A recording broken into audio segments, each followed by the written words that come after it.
Hey folks, Dave here, and welcome back to a bit of building here in Fallout 4. And yes, it's been a while, hasn't it? Today, I not just want to do a bit of building here at Abernathy Farm in this massive power pylon tower, but also give you Fallout viewers an update on what's been going on, because you guys have been extra patient over the last couple of months as my upload schedule has shifted quite a bit. And yeah, I just want to give you guys an update on what's been going on and what the future holds. Before we do a bit of chatting though, let me talk about what I'm going to be building here. This comes from an idea over on one of my previous Fallout builds, which I believe was the slave refugee camp over in Nuka World. This was posted by Irving Force, and he said, you should build a TV broadcasting station at Abernathy Farm to broadcast out RangerDave's survival tips to the entire Commonwealth. Imagine the propaganda opportunity owning the only working TV station. And then there was a second comment that I haven't been able to find on an actual Let's Build episode at Abernathy Farm that suggested some kind of radio tower there as well. Hey, you know who you are, Idea Man. So what I'm going to work on here today is a peak of the tower here. I already had this rooftop restaurant, which I named the High Ground, but I really like the idea of this early warning tower, which not only would spot incoming enemies to Sanctuary and Red Rocket, and of course Abernathy itself, but could also rebroadcast the Minutemen radio signals across the Commonwealth and act as a kind of second broadcasting tower to complement the castle. To make it more interesting, I'm going to make it a multi-level square design, and you're going to see what I'm doing here with the server room shortly for all the radio equipment. Just to give it some more visual interest, I'm going to make it, multi-level here instead of making it round or something like that. I'll walk through more of the actual build here later on in the video. Let's go ahead and talk about what's been going on. You guys are well aware that Fallout uploads have changed quite a bit in the last 2 or 3 months. And the answer to what happened is pretty straightforward. I burned out pretty severely finishing my massive thicket excavations build, the giant prison over there, and then the almost full month of editing that it took to get those 4 tour episodes out. I am so incredibly happy with how that project ended up. It was months upon months of work, and then again, almost a full month of editing, but I love the concept of that build, and what we ended up with at the end of the day was, if not exactly what I had in mind, perhaps even a little bit better, which, with how ambitious that project got, I can't really complain. That kind of all came together just barely there at the end, but we pulled it off. On the other hand though, Fallout 4 has been out for quite a while now, and unfortunately, even these big massive tours and these huge settlement building projects just don't pull in the views like they used to. The first one got a solid amount of views there, about 80,000 or so for thicket excavations, but they all dropped off pretty severely after that for parts 2, 3, and 4. Again though, you guys were awesome. The comment section was so much fun to go through in those videos, and your enthusiasm is, as always, just super appreciated. But besides being burned out creatively, I had to look pretty seriously at the amount of time that these builds had begun to take. Even in doing some of the Let's Build episodes with you guys along the way, it was just hundreds of hours on the extreme end for just not a lot of payoff. So I was really banking on Fallout 76 kind of being a creative outlet for my Fallout character. I had planned out the connection between General Dave and Ranger Dave there for Fallout 76, and I'm again really happy with how that turned out. What wasn't so great was the game itself. Besides the fact that I'm not really into MMOs. I just really hate the leveled weapons, the damage sponge enemies, the slight desync, the people who are going to grief, the people who are going to dupe weapons and exploit things, and just all that stuff is not really what I wanted in a Fallout game. And of course we got all of that, plus a rather clunky, unfinished game.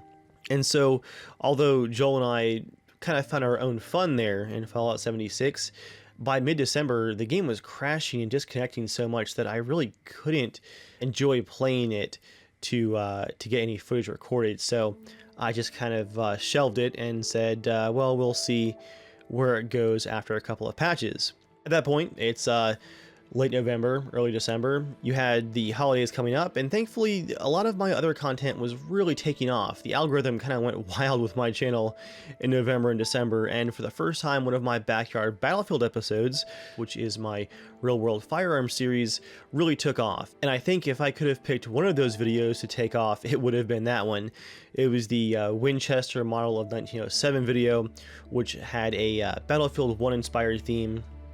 And that video took so much time, energy, tons of money and editing, and I poured everything into that video, and to see it take off and get, I think, over 250,000 views now was honestly, guys, it was like a relief, honestly, because I just put so much into it and I was so thrilled to see it doing well. And on top of that, my Battlefield 5 content took off, and I was having a lot of fun playing that game, especially right there at launch in those first couple of patches. And so, over the course of December, I said, let's just give Fallout 76 a break. Let's take a creative break from building in Fallout 4 and just see where things end up. At the same time that all of this was going on, and with the holidays approaching, I had a bunch of major changes to my full-time job. I went to a partial work from home schedule, and then my on-site office changed completely, and that entire scenario at work changed. And so there was a lot of adjustments and stuff going on outside of YouTube that just required a lot more attention. I really had to focus quite a bit on some adjustments in that area as well. And I really enjoyed some time off, and I think now I'm ready to kind of get back on the horse and wow, I'm gonna drop like 10 turns of phrase here if I'm not careful, dip my toes back in the water and do a bit more building. Again, the viewership isn't there like it used to be, but I do have a number of ideas left that I do want to work on. So while there won't be quite as many Fallout uploads as there used to be, I still do have quite a few ideas for the future that I do want to work on. As far as Fallout 76 goes though, again, it really had become unplayable, and I'm hearing pretty good things about the last patch or two that have come out here in January. So I think once I find an opening in my recording schedule, I'm going to go ahead and dip my toes back into that. Again, too many turns of phrase for one video, I think, but we're going to see where Fallout 76 is, especially because I know that Joel has been enjoying it on his PS4, and perhaps he can inspire me to get some enjoyment out of it again as well.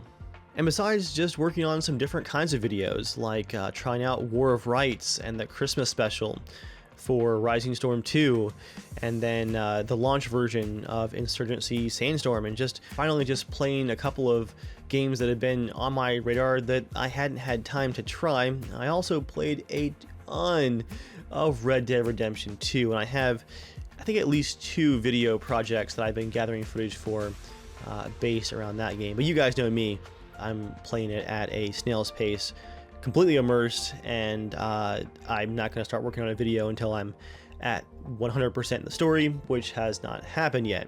But yeah, some cool stuff coming up for Red Dead once I finish it 100%. It's been very odd as a primarily PC gamer, and I say primarily, I mean 95% PC gamer, to spend so much time chilling on the couch and just immersing in a console game. But what a console game to pick to get immersed into, right? It is incredible.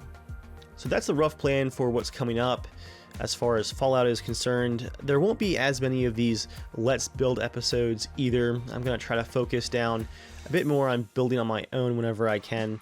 But next up, I think, is going to be the finished version of Joel's Raider-themed bathhouse. And that's going to be a fun tour because I'm going to finish it completely on my own. And then besides recording a tour video with Joel, I'm going to have him judge me on if I was able to let go of my RangerDave Minutemen themed ways and actually build it as his Fallout character would have probably built it in all of his underhanded ways. So we'll see if I can actually pull off that angle for that build. And I guess, guys, one final note before I go through and give you guys a quick tour of what I've been building here. I want to give a shout out to everybody over on Patreon. We've got a couple of new patrons here that have put in some serious support, and I just want to give a shout out to all of you guys. You're allowing me to not only focus down on the content that I want to make, even as viewership isn't always there, but also expand into some new projects. And especially for my Backyard Battlefield series, I've got a couple of really big projects coming in the relatively near future for that series, and it's made possible in large part by you guys over on Patreon, as well as just helping to cover my out-of-pocket cost, my upgraded internet connection so I can upload videos, and pay for my monthly software subscriptions like the Adobe Suite and the stuff that I use to bring you guys this content for free. So many of you are now supporting me over on Patreon and actually directly helping to support the channel and the content that I make. So let me give you guys a shout out right here as well. And also big thanks to you guys that have supported the Patreon page in the past. Your support, even if it's not there anymore, is always greatly appreciated. For now though, here's a big thank you to our current patrons: Morgan, Athalos, Timothy, Nicholas, Robert, Cameron, Wicked Raven 13, Kobe, Zachary, Jack, Brander92, The Referee Michael, Sam, Raging Lesbian, Karen, Chubbiest Thread, Anna, Richard, Palmer, Nocia XSL, Calvinator 64, A Lonely Cow, Bernadette, Das Beeves, Runelfer, I tried, Boxfish, Wasteland, Daniel, Finley, Kat, Sam, Mark, Matt, and Toady. You guys and girls are all fantastic, and again, you're directly helping to support the content here on the channel. For now, that's enough rambling. You've seen my work in progress of this radio tower here in the background. Let me go ahead and walk you guys through what the finished, well, you know me, mostly finished concept looks like. Now, I know one of the first questions I'm going to get from you guys is, how do we get these larger pieces to the very top of this pylon? And I wanted to have a good excuse for it, but I'm going to stick to the basic ones. I'm going to say it's jetpack power armor and a very dedicated crane and pulley system. The higher ground restaurant here is made out of mostly containers and some very rickety scrap pieces and supports here.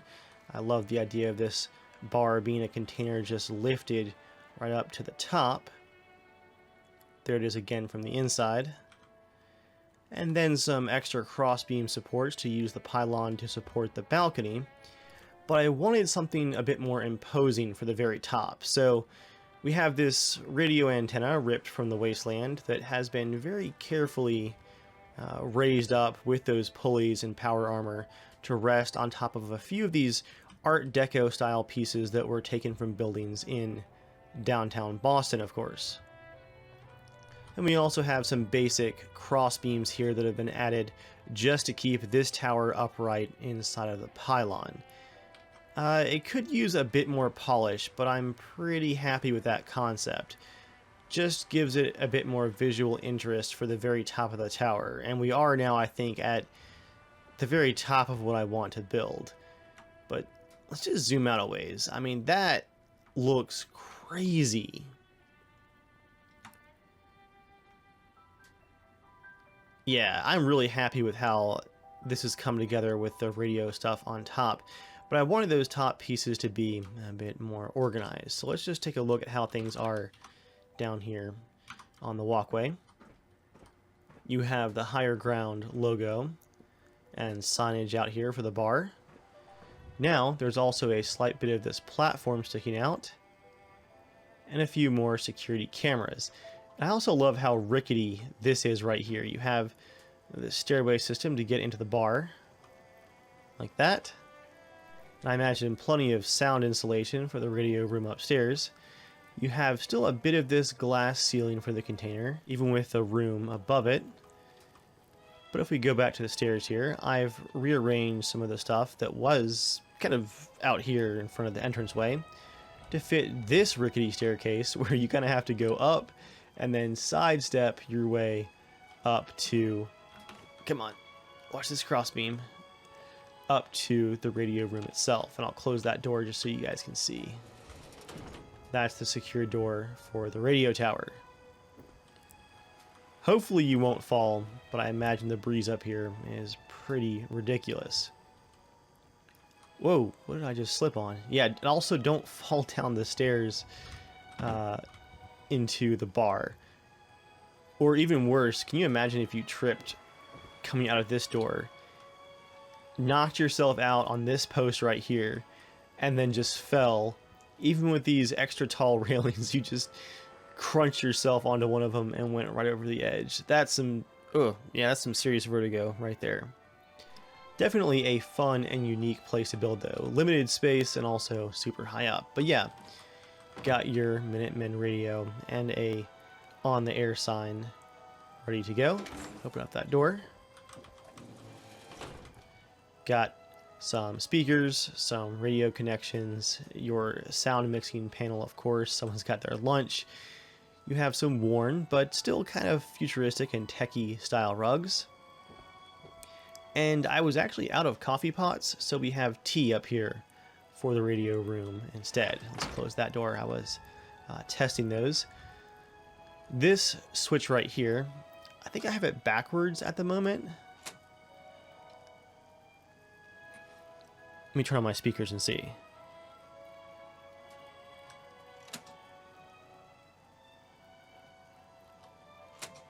Okay, so my switch is broken, but in theory, this will set off the attack siren on the roof, which not only warns the entire settlement here, but all the nearby settlements that there's an attack underway.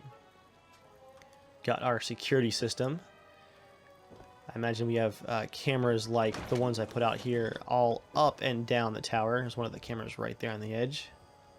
So you can see for so far in every direction. I wanted this slight Art Deco wood paneling in here so that you really got a feeling that the Minutemen have taken the time to go salvage some of these nicer pieces from down there in downtown Boston. And this is our primary radio man's or woman's booth. I think it's actually a radio woman, but she can't find her way up here right now. So her chair is also missing because her chair is spawned in with a script only when she's on location.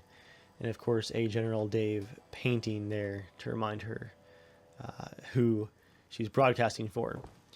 I imagined this Nixie tube here, which I did not connect because the wires look too ugly, as kind of a an alert, just number identifier. So kind of like a DEFCON system, 1, 2, 3, 4, 5, in case of an attack. Again, though, we're working inside of the pylon, so we have a more or less square area to build. So to make up for that, I have this lower down section just to add some visual interest. I imagine that all of this radio hardware is just running, you know, super hot. It's hundreds of years old, doesn't run well, so they have this kind of natural vent system, this scrappier part with even the floorboards right here, just allowing a draft to come right through this. I guess it's really a server room to help cool the equipment. And then you have your emergency cutoff switch right there. And I use some flag bunting here to help seal up these broken windows and keep the equipment dry while still letting some air in. Plus, you know, Minutemen decorations, you gotta have them.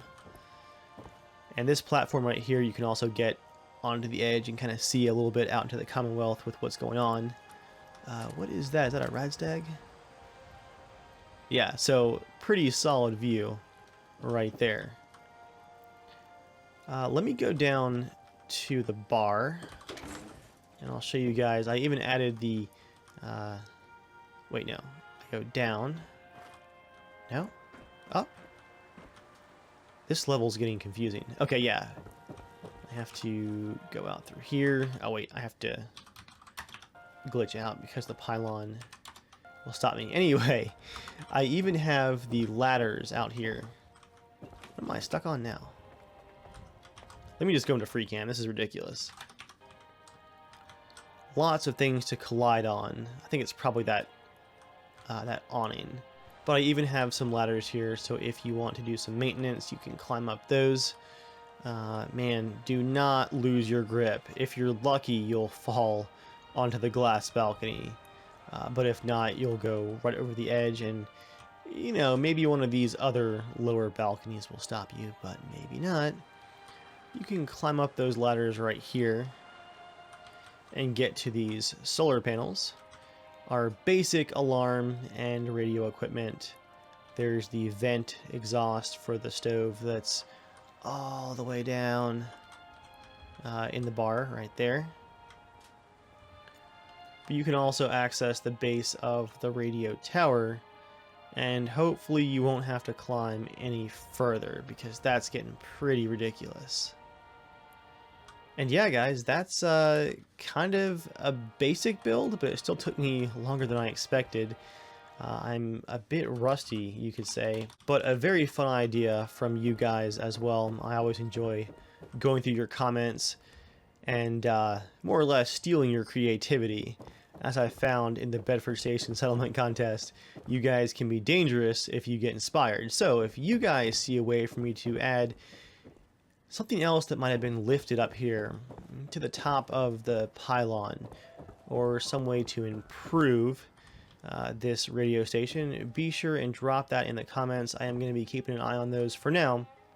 Again, you guys are awesome. Thanks for your patience. Hope you enjoyed. I'll see you guys next time.